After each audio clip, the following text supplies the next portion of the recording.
Namazda hər gün deyirik Maliki Yevmiddin. Maliki Yevmiddin nədir? Qiyamət gününün sahibi sənsən. Güya buranın sahibi kimdir? Biz orada niyə deyirik? Burada demirik. Qiyamət. Çünki orada qiyamətdə hamı başa düşəcək ki, həqiqi mülkün sahibi odur. Burada hələ anlamır. Orada Allah sual verəcək məhşərə. Məhşərə verilən sualdır, ayədir bu.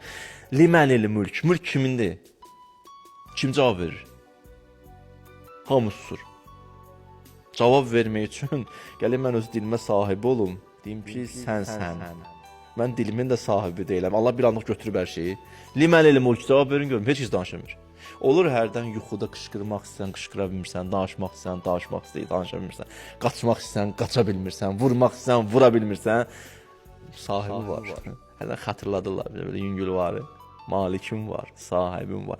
Orada bu qiyamətdə bu baş verir. Bütün məhşərə verilən sual limənil mülk. Sükut. Cavab özü verir Allah.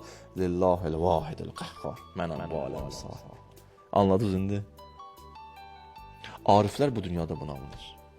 Məsumlar bu yolu çəkib, bu xətti deyib. Küllə aləm.